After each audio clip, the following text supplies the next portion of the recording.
Oh, yeah. The latest we've started in a long time because I was at the parade last night. I don't know if you guys were there. I didn't see anybody there. I think I was the only one. The parade went up the market, down Broad Street, finished Citizens Bank Park, and everyone celebrated one of the greatest moments in Philadelphia sports history, the Philadelphia Phillies scoring a run. That's what the parade was for. That was a real party. There was a couple other people that understood what was going on, the magnitude of the situation, how hard they had to work to get to the mountaintop of scoring a run, and they were able to do it. But they also had to exchange an out for it on a sac fly RBI by Brandon Marsh. So there you go. Way to be, Phillies! We're all having a good time. I've referenced the one that really sticks out to me. All the rough goes of it for the Phillies. How many times they get shut out in a row, how many scoreless innings they accumulate. And the one I always go back to is in 2010, they went against the New York Mets. They got swept in that series and did not score a run, which leads to getting swept most times. And the difference was that in that series, the Mets actually had a lot of runs. They had 8 runs one game. I think they went like 5, 3, and 8. 5 runs, 3 runs, 8 runs. It was something like that in 2010. And I go back to that a lot because when I think back on that 2008 squad, that core squad, a lot of people talked about, oh, you can't let Jason Worth leave. That'll be the demise of this offense. Jason Worth was on that team. So everybody was ice cold in that particular series.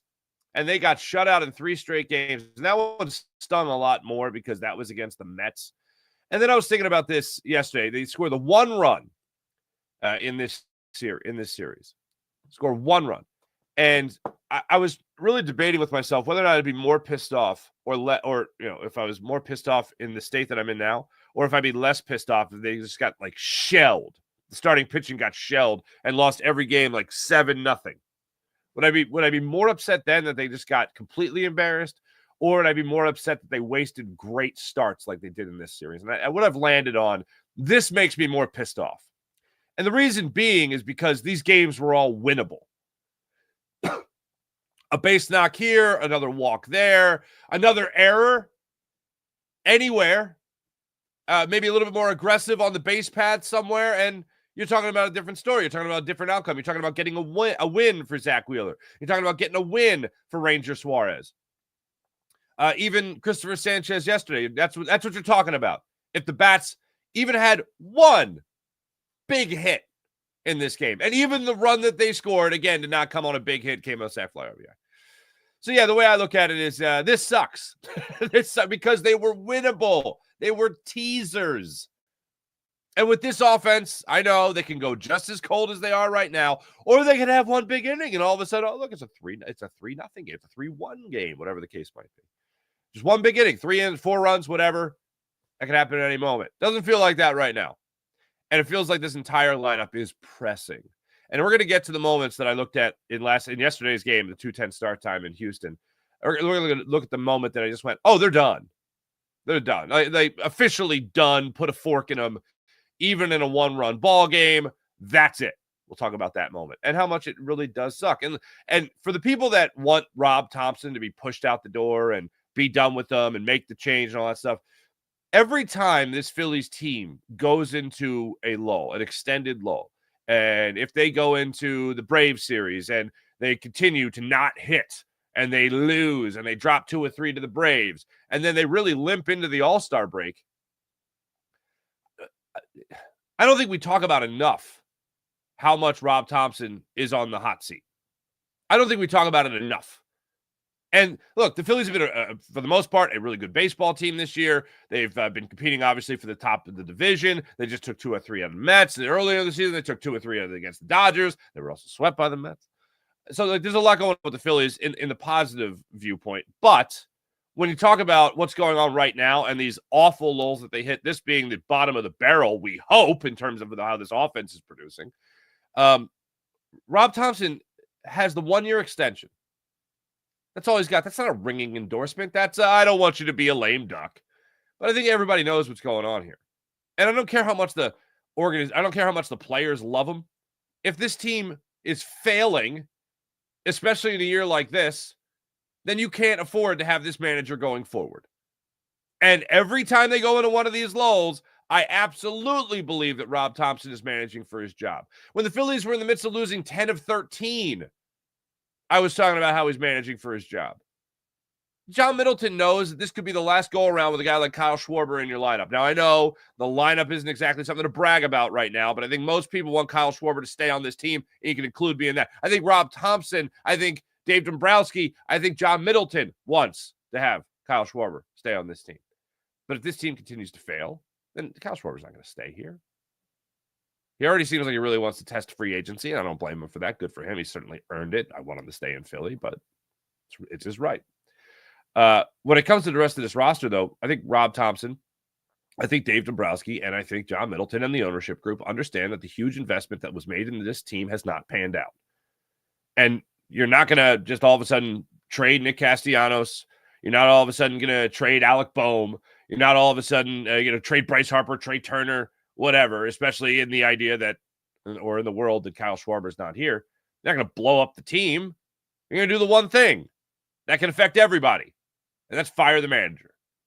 And hey, just like Joe Girardi, it wasn't his fault that the team wasn't hitting.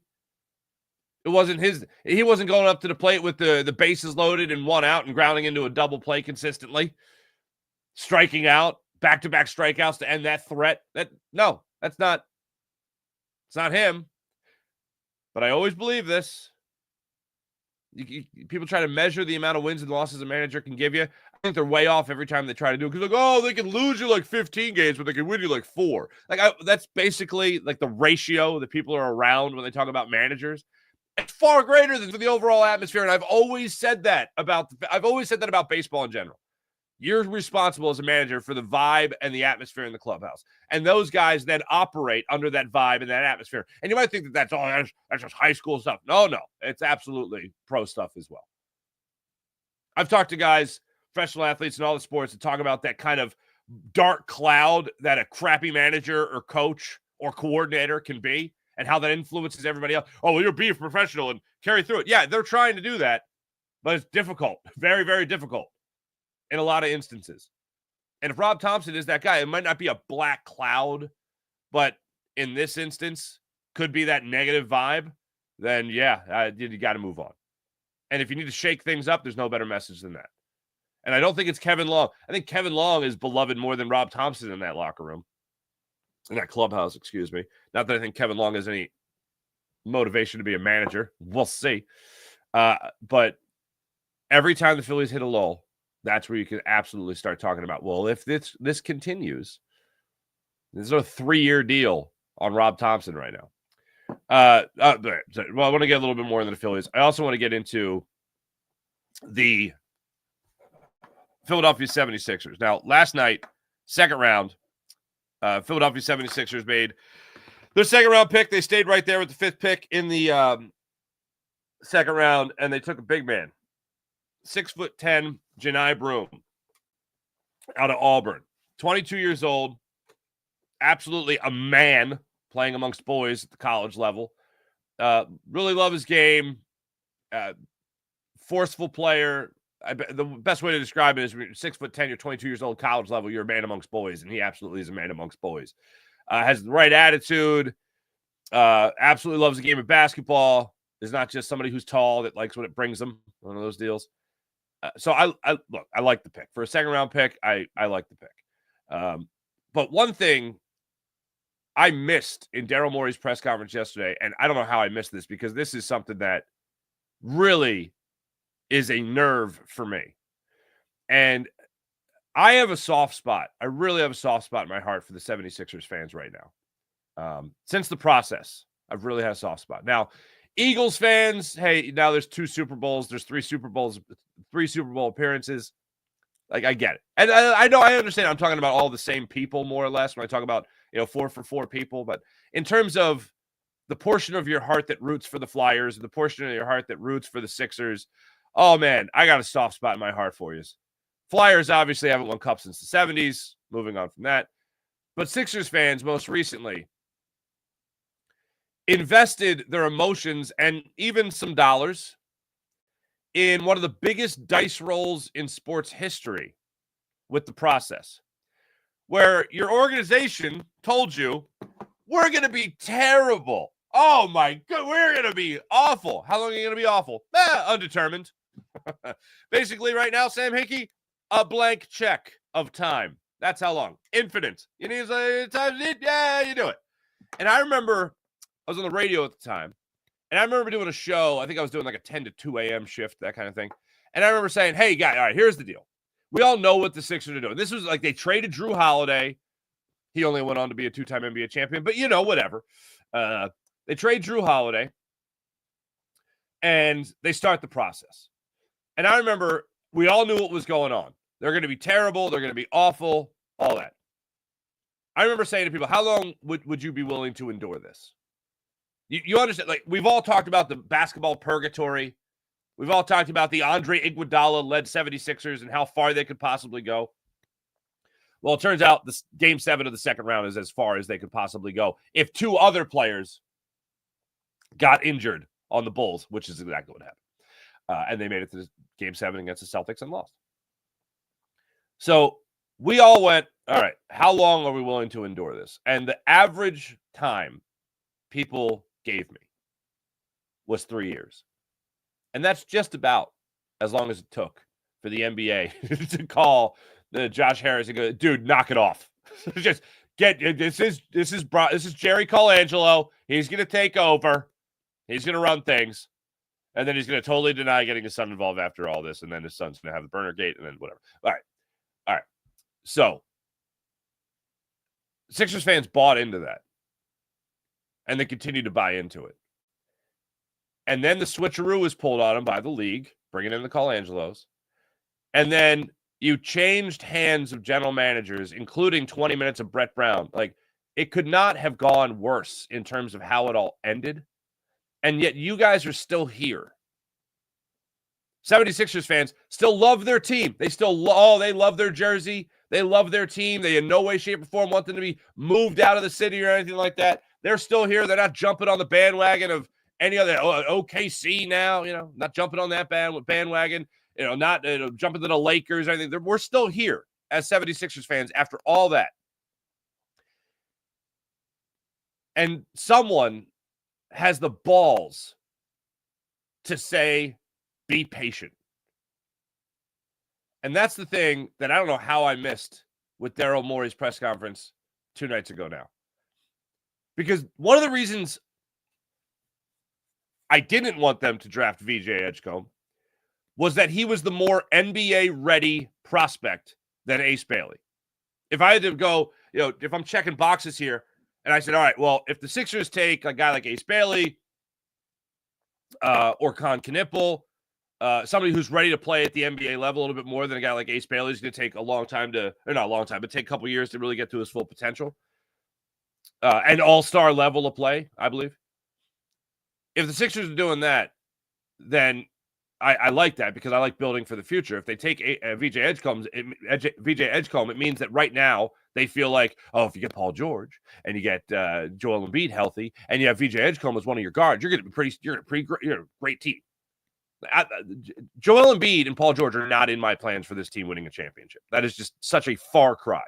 Such a far cry from anything that I believe to be reality. I believe that is a fantasy of thinking that they're going to help you win a championship. So I'm all about what could happen in 2 or 3 more years. That's the patience I'm willing to give.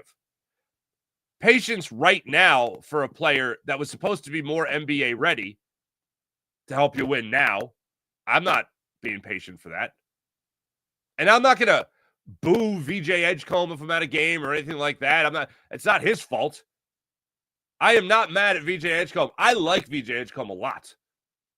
I don't like Daryl Morey. I do not like Daryl Morey. Daryl Morey, to me, here, I'll give you, this is what he said yesterday, or 2 days ago now. And this is what, I don't know how I missed this, but the question was from David Murphy of Inquirer.com. And David Murphy was asking him about, hey, just kind of the ceiling for a guy like VJ Edgecombe when it comes to his defensive ability. He goes out there, he can play at the NBA level defensively speaking. It comes to rim attacking NBA level. But in terms of waiting to see what he really develops into, that's going to take some maturing for his game. Not his personality, but for his game. Daryl Morey is like, yes, but I will ask our fan base. Look, early returns can get magnified. I do think it's hard this is a man's league. And okay, apparently there's no audio on that, which is just splendid. The bottom line is, let me know in the comments or not if you can hear that, because I wasn't getting into my headset, unfortunately.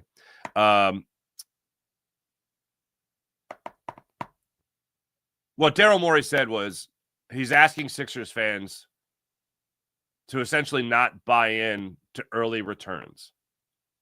When he says that, he's doing two things. One, he's absolutely asking you to be patient. The 76ers fan base that hasn't been out of the second round in 24 years.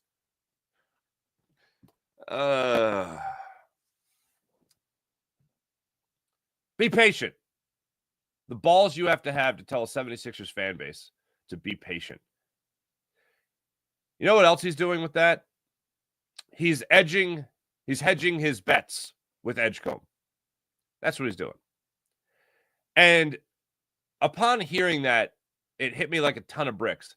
Daryl Morey hasn't picked at number 3 in his career. He's 15, 20, 21. He's gotten guys at that spot, at those spots. And at those spots, you take a guy like VJ Edgecombe. Daryl Morey applied his mid to first round drafting experience to the 3rd overall pick in VJ Edgecombe. Now, again, I don't hate VJ Edgecombe. I really like the player. I do think he has a good upside in the NBA. I love his attitude. I love his background. All that. Athleticism, amazing. But we're not running a decathlon here, okay? We're not competing in a decathlon. We're playing basketball. Work ethic, I never bet against anybody with a great work ethic. He's certainly got that. But the work ethic can only get him so far to reach a finite amount of potential. When Daryl Morey tells you, hey, you got to wait and see with my pick here. No. Now, he also said, I think he's going to turn it around faster than some other people. It's like, yeah, I hope so for your sake. If you want to keep your job. That's why I will continue to go back to the idea. Okay, good. You did hear it? I don't know why I couldn't hear it. All right. I'll give you the full clip of Daryl Morey. I will ask our fan base. Look, early returns can get magnified. I do think it's hard this is a man's league, and he's strong and physical, so I think he'll adjust quicker than most draft picks, but they take a little time sometimes, and but we feel we're very excited about him. Yeah. The balls on that guy. The marbles. Unbelievable. So just be patient. That's it. Just be patient. What year is Drew Holiday traded? Since then, 2 NBA titles for Drew Holiday. Getting 2 players in the first round in Nerlens Noel and Michael Carter-Williams, and then Giannis Antetokounmpo comes over. See, that's what people forget about. Just to go back to that for a second. People forget, like you say, they passed on Giannis. So did, half the league? Well, yeah. How many other teams in the league got 2 players in the first 15 picks? Oh, nobody? Cool. So the Sixers passed on him twice. No. We'll take MCW. We'll take Nerlens Noel. Good times. So soft spot in my heart, and I can't stand it. And I just honestly, I wait for an overall regime change. And I go back to it again with Daryl Morey when it comes to the Brian Windhorst take, which I absolutely think is the right take. That to take Ace Bailey, you had to be a safe general manager. You had in terms of you had to feel safe in your job. I can afford to swing for the fences here. I got this. Kind of like the Angels in Utah.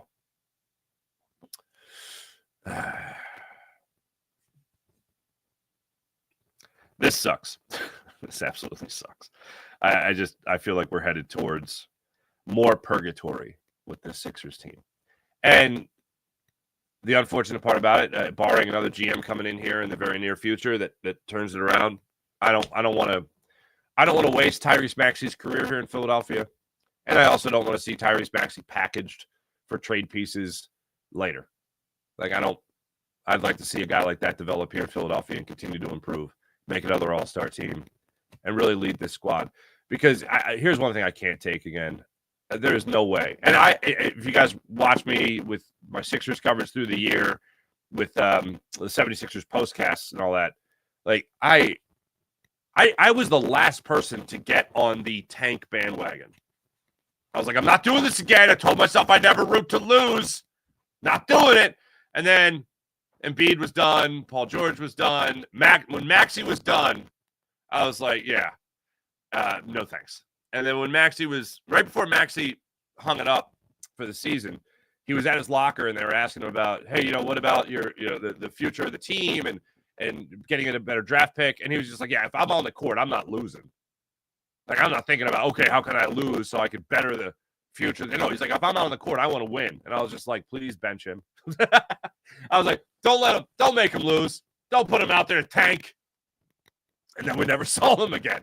So I love that. I love that mentality. But once he was out, I was like, okay, yeah, all right, get that third pick. And now you did all that for VJ Edgecombe. No pressure, son. Go out there and do your thing. Speaking of the opposite of no pressure, the Philadelphia Phillies offense seems to be under a lot of pressure. Oh, that's a left-wing transition. I'm watching the Phillies through this whole series. And they look like a team that's in the proverbial quicksand. The more they try to do, the more they struggle. Now, there's the 8th inning of Game 2 with Alec Boehm, where the bases were loaded. He had one out. He went down on the count 0-2, then worked, I believe it was a 7 or 8 pitch at bat, fouled off a couple pitches, 3 pitches, worked it to 2-2, and then got a fastball away, about a foot outside the zone. And he swung away wildly at it and missed it. Then Nick Castellanos rolled over on one to ground out to end that threat in the 8th inning of game. Then fast forward, you have another gem of a performance by a starting pitcher, Ranger Suarez, Zach Wheeler, Christopher Sanchez's turn to be the victim of virtually no offense. At least he got a run. I think the guys in the rotation think Suarez and Wheeler say, hey, at least you got a run, man. But Suarez goes out, Sanchez goes out there in 6 innings of 1-run baseball, looking good. He got taken off the hook, so that's at least good. He didn't get the loss. At least you got a run and didn't get the loss. So that sucked. Fast forward to it was the 9th inning of yesterday's game, 8th or 9th inning. Yeah, 9th inning. Alec Boehm's at the plate again. Got 1 out. He works an 8-pitch at bat and swings at a ball far outside the zone. It was almost the exact same situation. Just he didn't have runners on, unfortunately. But this was a 1-run game. So you're just looking for base runners. He didn't get him. Flailed away at the outside fastball. Then Nick Castellanos comes up there. I'm sorry, slider. Boehm swung at a slider well outside the strike zone. Low and away, it was. Then Nick Castellanos, because Nick Castellanos virtually did the same thing. Nick Castellanos came up looking like he was attempting to hit a 5-run home run again and swung at I believe this was the fastball, whatever it was, nowhere near the strike zone, well low, well away. And the crazy thing about it is that his swing wasn't even in the vicinity of where the ball was. He was looking fastball, inner half of the plate. He put all his chips in the middle of the table and he went, right here, and then looked silly. And then he strikes out on 3 pitches, and the 3rd pitch was a slider that I'm pretty sure Nick Castellanos swung at when it was still in the pitcher's mitt. I'm pretty sure when the pitcher just started his windup, I forget who was in, I don't even remember. Doesn't even matter. It wasn't Hader. He has the ball still in his hand. Castellanos is already he's already swung through. It was a slider, like an 86-mile-per-hour slider. That would have been, I mean, if he was anticipating a hanging slider, that would have gone over the train tracks there in left field in Houston. But it was just terrible. So how terrible is it? Let's play that game for a second. How terrible is it right now for your Phillies? Well, 155 batting average in this series. And here's what's the icing on top of it. So I was reading this from Paul Casella, who I recommend following on social media, MLB.com. Todd Zalecki will retweet a lot of his stuff. Paul Casella puts it out there. The Phillies are just the 10th team. Now, when I read that, I'm often going ahead in my head and saying, like, the last 10 years, the last 20 years. And then I see the year 1909. Okay. The Phillies are just the 10th team to be swept despite allowing no more than 5 runs in the entire series. The others, the 9 other teams, it goes all the way back to 1909 against the now Baltimore Orioles, St. Louis Browns. That's how bad it is. Like, if you're Rob Thompson, you're Dave Dombrowski, and you have a ball club that's just done this, okay? Do you just flush it and say, oh, forget about it, guys, move on from it? Because I think that's stupid. And the reason it's stupid, and I know there's other people that are like, oh, this happens in baseball. And I was like, you're right, it does. Apparently 9 other times, in the last 116 years? Whatever it is. So I understand that it happens. However, do other teams have the track record of the Phillies? Do other core members of the team, from Nick Castellanos to Alec Boehm to Kyle Schwarber, do they have the same type of background here? Same type of history? Same type of resume? Because we saw the Phillies, as I referenced yesterday, against the Astros in the World Series, 5 home runs, 1 game, no hit the next. We've seen the Phillies come out swinging against the Diamondbacks, and then the bats go silent again in that NLCS. And now, although it's not the playoff, but that's when it matters most, and that's what we all worry about. That's what's haunting us, that they get the pitching and then they just can't score. When a team goes through a lull like this, that is very winnable games, historically speaking, that only fuels the fire of worry about what this team is going to do in the postseason. And I know some people are like, postseason, yeah, they're making the playoffs. All right, let's get over that for a second. They're going to make the playoffs. That's not the crowning achievement, and it's not even the bar. The bar for the Phillies is World Series. So anything less than that is a waste. So they're going to make it. And then we're just going to wait for the bats to go silent again. This needs to be a message. Like, I would post this in the locker room. I'd post this in the clubhouse. Oh, no, it's the mental aspect of the game. Yeah, that's fine. The mental aspect of the game also just had them score 1 run in 3 games. Have one of the worst series offensively in the history of baseball. So, yeah, I'm going to post it. Just so it's like, hey, guys, the first step in solving any problem is acknowledging that there is one. This is what we did. Look at these teams we joined. Look at that number right there, 1909. Nick, you see that? 1909? In 1909, they would have arrested you for showing your nipple in that one game. So that's how far back this goes. Okay, thank you. World War I hadn't even happened yet. Think about that. There wasn't even a world war yet. So, yeah. Archduke Ferdinand was just chilling. Anyway, sorry. All right, sorry. So that's where we're at right now with the Phillies. And now they go into a 3-game series there with the Braves in Atlanta. That'll be a good time. And they got to crawl out of this. I would love for them to make the Braves their get-right series, because the Braves are a very good baseball team.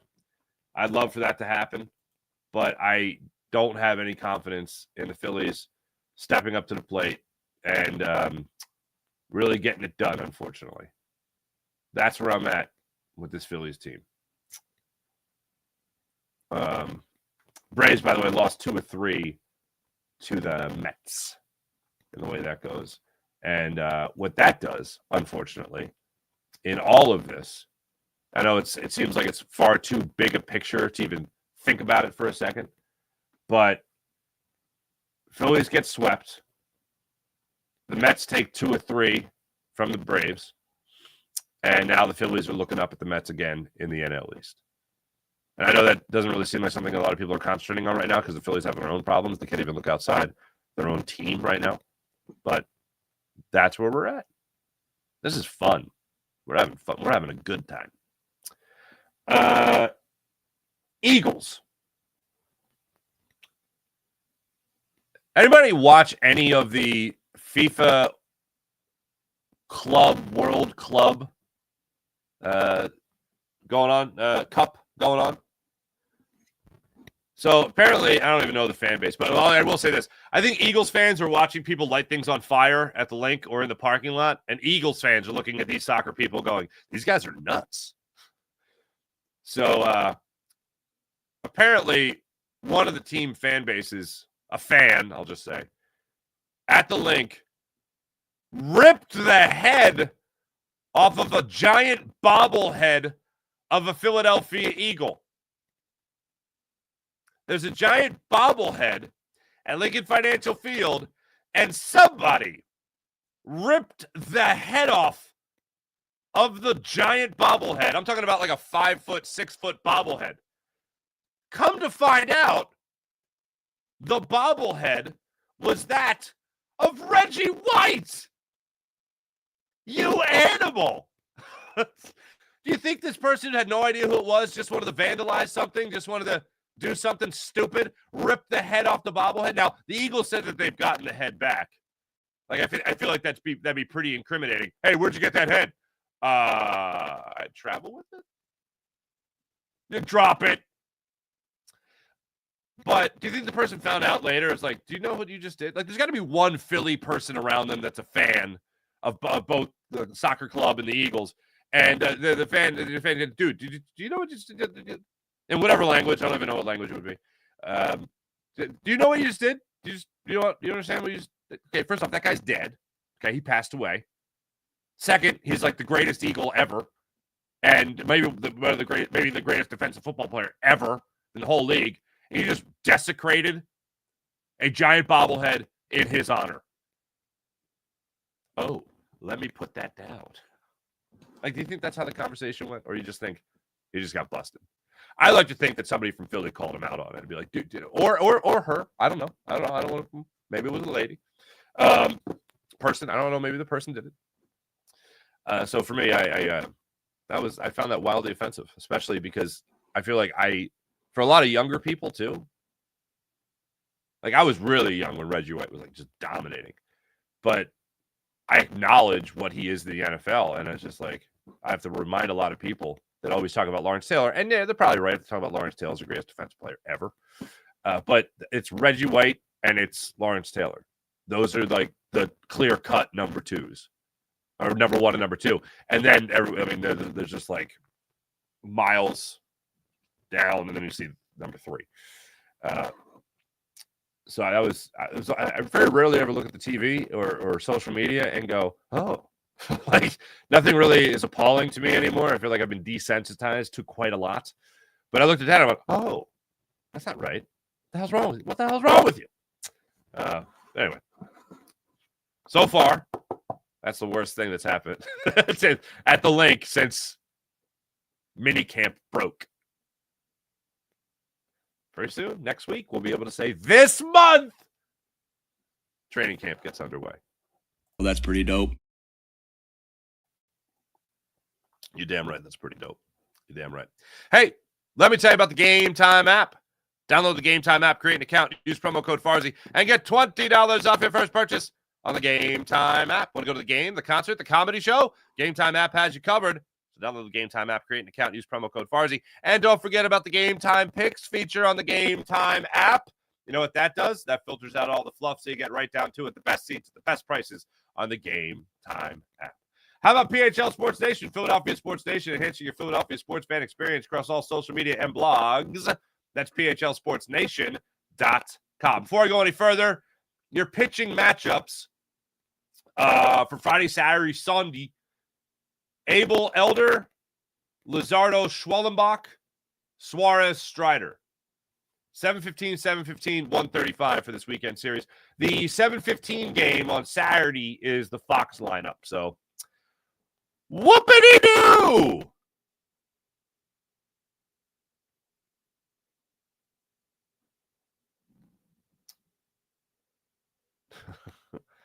Oh, boy.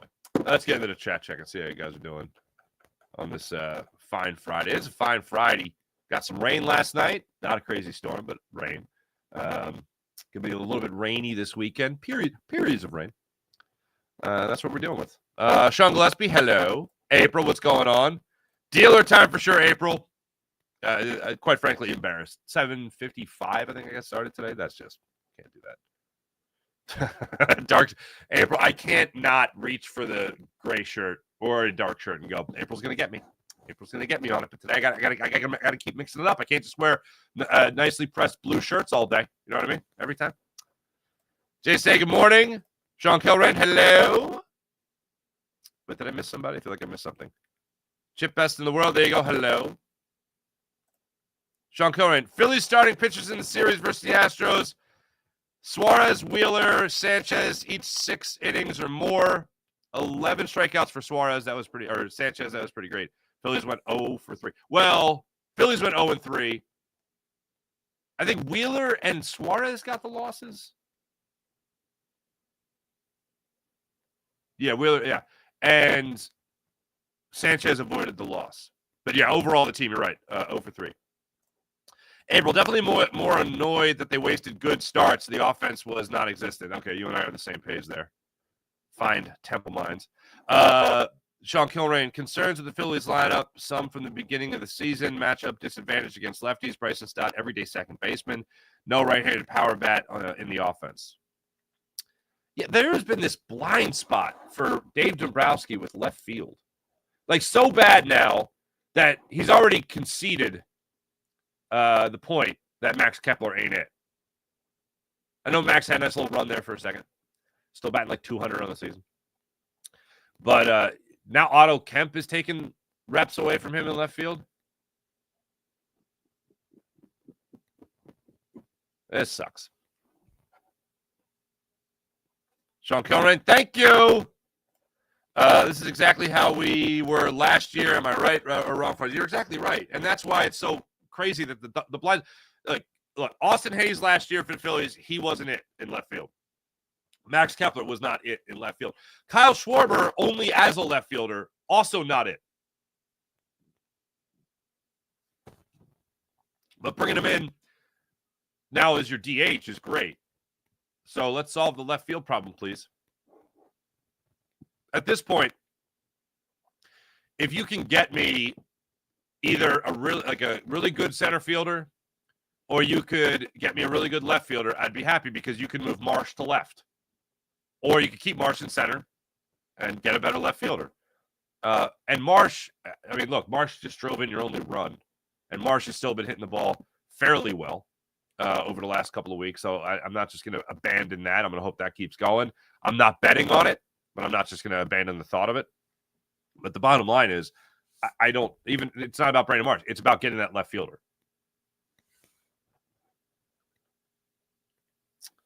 Only bonus is the Braves look like hot garbage last night. There you go. Rye, what's going on, Rye? Good morning. Nice to see you. Good morning, Farzi and friends. Have a great weekend. And F. Dallas, thank you, Rye. Sean Gillespie, the Braves are going to look like world beaters against this team. I hope not. Oh, here we go. Birds 152, 152. Broom is a good pick. I agree. I'm happy. I'm happy with it. Oh, wow. That's Julius Randle, Naz Reid type player. I think Randle has a better range in shooting, but I'll take it. If he can get up that high, I'll take it. As a second-round pick, hells yeah. Philly Magic 365. I think the guys need a manager that has a pair and will yell if needed. Maybe Nick said what he did because he can cause somebody because he can cause Rob. Because Rob is a you-know-what. I think I get it. Joe Whip, what's going on? Phillies have too many holes in the lineup in the bullpen and in the bullpen to be a serious contender. Bring up Crawford, please, Buddy Kennedy, and Rojas. Come on, man. Yeah, I haven't even, I haven't looked at that in a while. Let me just see what our boy Crawford is up to. I know he was killing it. What is he up to right now? Lehigh Valley. Yeah, killing it. 332, 408 on base percentage. Now he's got 2 home runs. Yeah. What are we waiting for? And don't you dare tell me, oh, we don't want him to be the savior. Well, you need a savior. Maybe he would be it. How many? 46 games in center now. 43 starts in center field. 16 in left. Yeah, he's ready. Bring him up. Bring him up. In all honesty, I would rather the Phillies see what's out there, see what's available in the outfield spots, see what's tradable. I'd rather do that than just call up the rookie. And maybe, in all honesty, maybe this is the only answer because Dave Dombrowski seems to not know how to acquire a corner outfielder. Joe Whip, Ace Bailey, too much of a head case. Yeah, I know, but I also think he's going to have a better NBA career than VJ Edgecombe. And a guy that you could build with for the future more so than Edgecombe. Ace to Utah, yeah. Yeah, there's a lot of things I love about VJ Edgecombe. I just wish his ceiling was higher. Put it that way.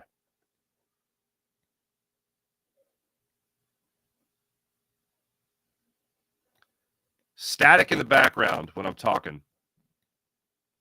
Turn down your radio, Farzi. That's weird. I don't know why that would be happening.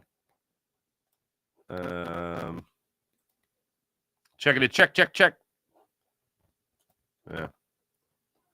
Yeah. Phillies just don't hit good pitching. Totally unmatched. Turn down your radio. Now I get it. Wow, I don't miss that at all. Hold on. Yeah. Top. Turn down your radio. Turn down your radio. Oh, I'm sorry. Is that better? No, your radio. Don't miss those days. Jason A., man, the disrespect to bobbleheads around the world. And it was Reggie. I know, right? Joe, Phillies just don't hit good pitching. Totally unmatched. Clueless at the plate. David, what's going on? I saw a play where Reggie White strip sacked so smoothly, it looked like he literally knew for a fact the ball was already his. Like the smoothness. It looked like a Michael Jordan dance, bro. Or Michael Jackson dance, bro. First off, great analogy. Nothing smoother than that. Anthony Money, what's up, bud? Farzi, what's up, Farzi? Headed to Atlanta this weekend to catch games 2 and 3. Nice. First the Braves. Hopefully we make a trade sooner rather than later. I haven't been to this new Brave Stadium. I was at the old Turner Field once. I've heard it's cool. It's a little bit out there, but I've heard it's really, really, really awesome. That fan is a straight D-bag to do something like that, in my opinion, Farzi. I would agree, Sean. Probably a Cowboys fan. Jordan stealing a basket. That's smooth. This Reggie strip sack, bro. I'm sure Jordan scoring a basket. There you go. Little Stacky could get me. Check what's going on. Get better already. How about the draft last night? Yeah, I don't know what's going on with the static. That's a weird thing. That's a new one. That's a new wrinkle.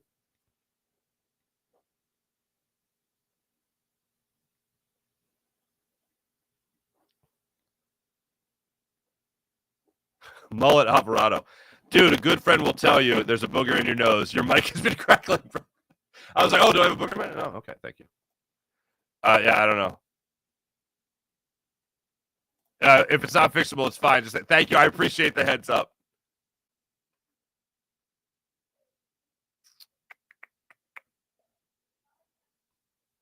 Far as do you like it when the Phillies score one run in the series? No, and that's why I've put them over my knee. It's probably your shirt, Farzy. The static. Thank you. All right. Well, I'll quit while I'm not even ahead yet. Appreciate you guys. David, thank you very much. Thanks to everybody in the chat. You guys are great as per usual. Morning Rush brought to by Sky Motorcars, SkyMotorcars.com. Phillies get underway 7:15 tonight. Mick Abel will be on the hill for the Phils, looking to bounce back from not such a great last start, unfortunately. So we're going to cross our fingers for that. 4 runs, 6 hits, 3 innings against the Mets. Bounce back from that, Mick Abel, please and thank you. Thanks for watching. Thanks for listening. My name is Mark Farzad. Have a great rest of your day. Back with you guys coming up 10 o'clock for Locked On 76ers with Keith Pompey, where we react to the second round, and also more hijinks from the 76ers. See you guys later.